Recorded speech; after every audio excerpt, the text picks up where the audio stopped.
तो फ्रेंड्स, आज हम भारतीय राज्य व्यवस्था से जुड़े हुए कुछ एमसीक्यू प्रश्न की चर्चा कर रहे हैं। क्वेश्चन 1, भारत के राष्ट्रपति का पद शासकीय प्रणालियों के किस संयोग को चरितार्थ नहीं करता है?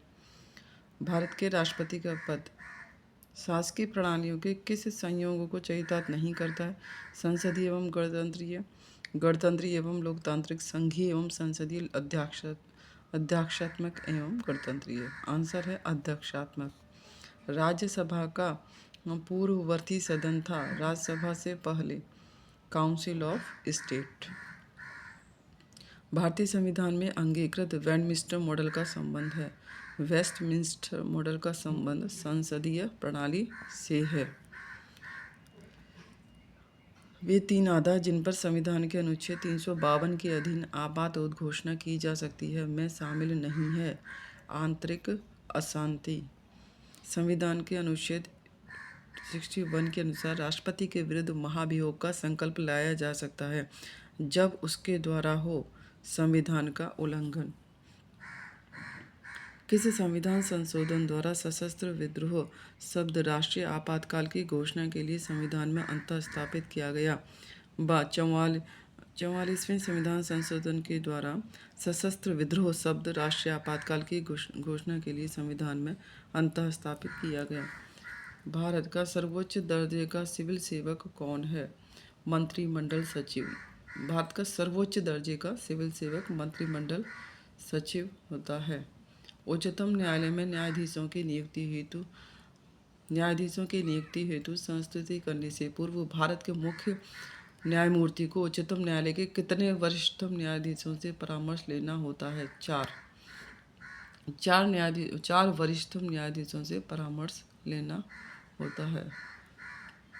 संघ की मंत्रिपरिषद सामूहिक रूप से किसके प्रति उत्तरदायी है?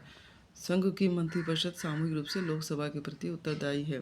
संसद में राजस्थान से कितने सदस्य चुने जाते हैं? संसद में राज्यसभा से राजस्थान से 35 सदस्य चुने जाते हैं।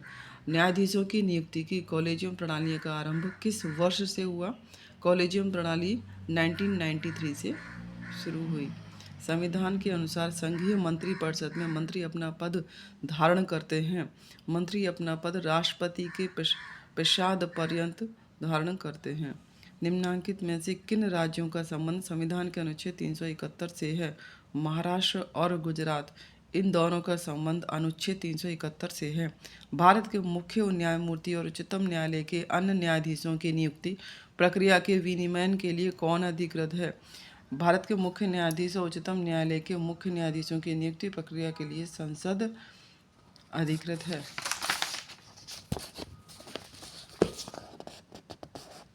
निम्नलिखित कथनों पर विचार कीजिए। संघ के मंत्रिमंडल शब्दावली का उल्लेख संविधान में केवल एक बार हुआ है।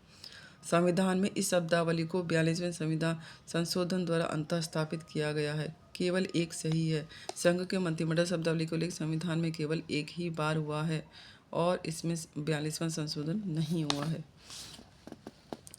भारत के किस राष्ट्रपति के निर्वाचन में द्वितीय वरीयता के मतों की गणना की गई थी? भारत के वी गिरी राष्ट्रपति जो रह चुके हैं उनके निर्वाचन में द्वितीय वरीयता के मतों की गणना की गई थी। राज्यसभा के संबंध में निम्नलिखित कथनों पर विचार कीजिए। एम अनंत सेनम आयंकर राज्यसभा के पहले उपसभापति थे। पहले संविधान संशोधन के लिए राज्यसभा का अनुसमर्थन नहीं लिया गया था। केवल 2 सही है। पहले संविधान संशोधन के लिए राज्यसभा का अनुसमर्थन नहीं लिया गया था। उच्चतम न्यायालय के न्यायाधीशों की नियुक्ति की सिफारिश करने से पूर्व भारत के मुख्य न्यायमूर्ति को कितने ज्येष्ठतम न्यायाधीशों से सलाह मशविरा करना पड़ता है?